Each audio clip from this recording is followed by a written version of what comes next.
feel. Uh, just like schools. Have you recently encountered modern medicine, really modern medicine? That one of the things that's beginning to develop in our dehumanized world. Of course, everyone likes to think it's because we have bad values that our world is becoming inhuman, but I don't. I believe that it's the natural result of a genuine population growth. I don't think there will be any case to be made any longer for individual humanity. Have you recently been involved in modern medicine, either you guys? Well, I'll tell you, one of the most interesting things about modern medicine is its assembly line features.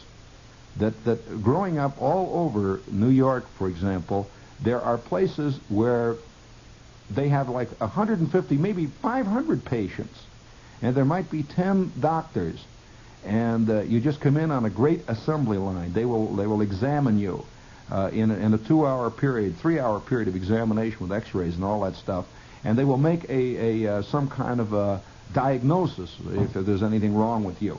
And then there will be 8 different doctors who might take care of you. But there's no such thing as a patient. Dentists are going in for this now. This is where there will be 8 dentists in one office, and they will have thousands of patients. It will be like a giant clinic. It's like Sears Roebuck or something of the dentistry world. And it's a new system where the doctor doesn't even see you, until you're ready. I had to have some oral surgery done here sometime. It was a very interesting experience. And my dentist, he says, I realize I'm obsolete now. My real dentist, he says, I'm sending you to this place where they do oral surgery. And I said, well, who's going to do it? He says, I don't know. It's the place where they do oral surgery. And he says, they're very good, but he says, there's a whole lineup over there. You don't know who you'll get or anything. And he won't even know you. So I says, oh, this is ridiculous. Well, here's the way it happened. I go to this place in the morning, and they've already been briefed by my dentist. They don't know. So I'm already briefed. They are. Not me, they are. And I arrive at this place, and there's a very faceless-looking girl. She asks you about 3 questions that are very general, and she's got a form already filled out on you. She says, wait one moment. And suddenly another type person comes out. These are they don't say good morning, Mr. Brown, or anything. They don't get you because there's 8 million other people behind you. They take you into a room, and they say, wait here.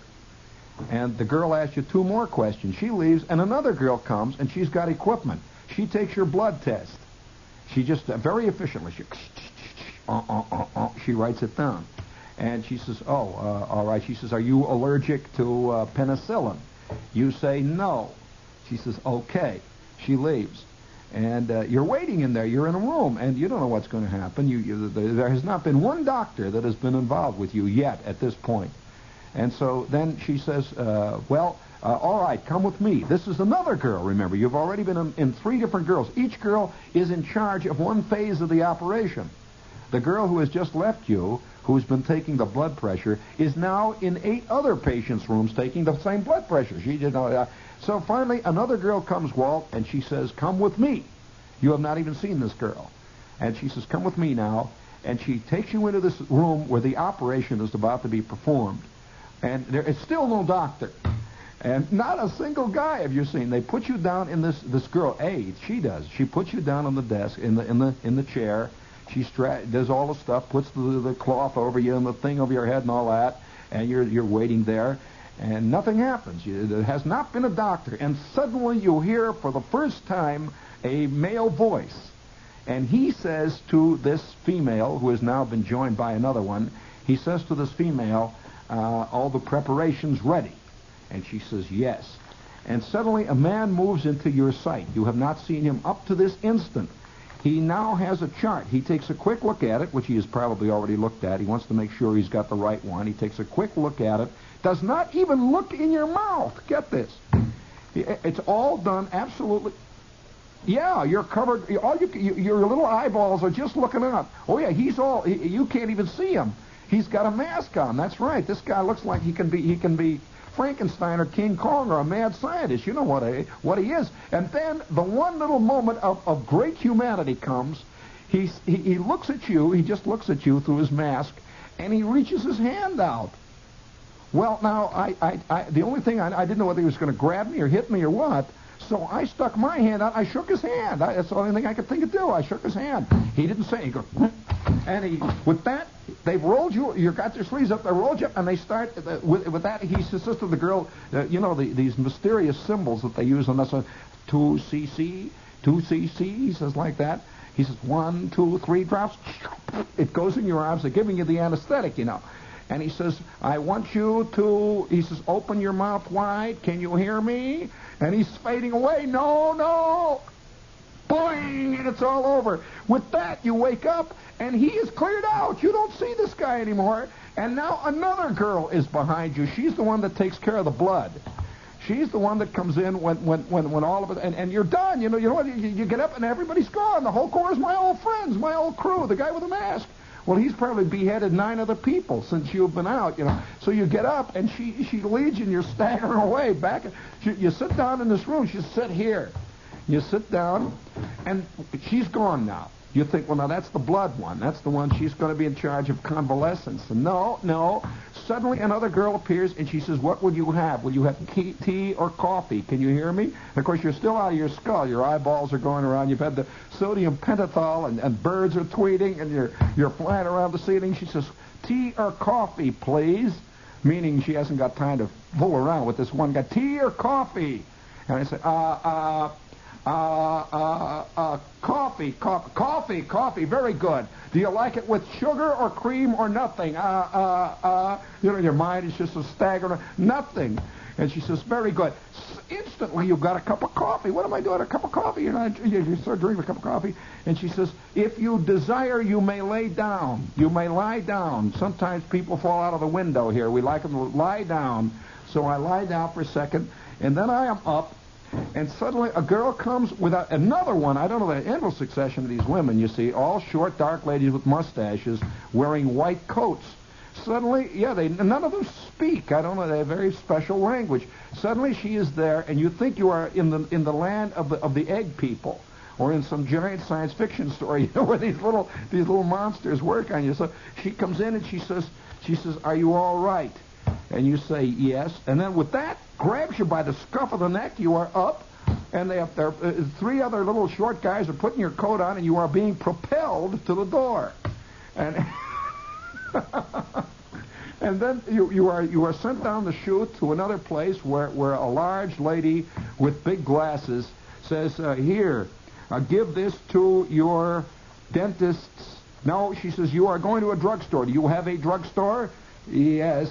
You don't know what's a yes. Do you have a drugstore? They talk to you like you're some kind of product or something. Do you have a drugstore?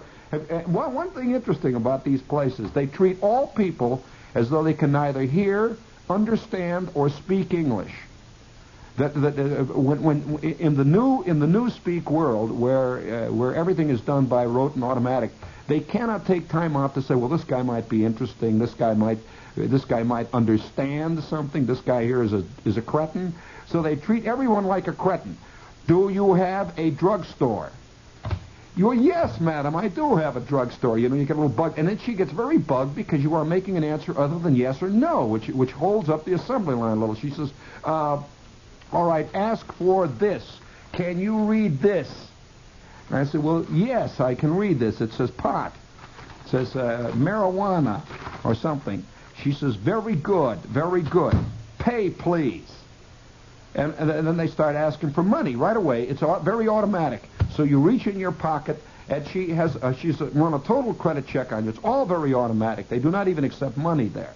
It's the only place in the world. I imagine you can get it on your Diners Club card there. It's all on. Boom, boom, boom, boom, it goes. And so you sign the check, and she goes boom, boom, boom. And 10 seconds later, you are down on the street. You have not talked to anybody. You have not had any, the usual thing with the doctor, nothing like that. And it's all done in very, very impersonal fashion.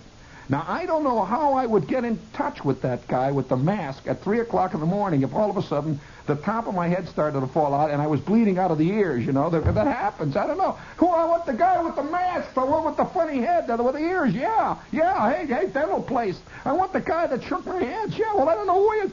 And of course, they got a list of 798 guys. And what is a short one? They all wear masks. They're all short, and they got funny ears. Now, go to your local dentist.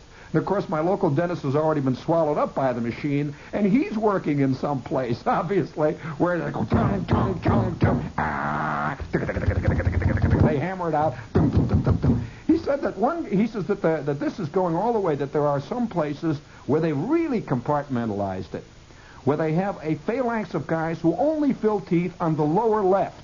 These are right-handed guys who have trouble getting around. Then they have a phalanx of guys who fill them on the lower right. They have a phalanx of guys who put the rubber dams in, and all that. And nobody knows anybody else. He says, he says, it's very interesting to find that one guy will work on one half of a thing, another guy will work on the other half. You'll be sent through the chute, and the other guy will finish it up with you'll polish it off, and down the chute you go. Oh, yeah, it's a mad scene. Well, of course, the doctors are working into this scene, too. There are very few doctors. That's one of the reasons why you can get some wild diagnoses. Really. You can get some insanely inadequate and inaccurate diagnoses when you're working on a giant assembly system. If that one little unusual thing comes in, like the tooth with 19 roots, comes in. Oh, that's true. I mean, I knew a guy that had a tooth that the roots went all the way down to his ankles. That's the fact. And it was his ankle was hurting. They didn't realize it was his tooth that was doing it. It went all the way down through him. Well, now, when that guy comes along, he's just not going to make it in these clinics. He's just not. Then they'll just drill him out, They just clean them all out. Get them all out. And that's it. They clean it off and start all over fresh with a set of friendly dentures that smile when you sleep. Well, now, these are all foretastes of things to come. I don't know how kindly old Dr. Christian would have fitted in with the Blue Cross plan. I'm just not quite so sure. And nothing is worse than a guy that comes down with something that's not listed in the Blue Cross. You try to get a good case of leprosy in Teaneck. Just find out what happens, Dad.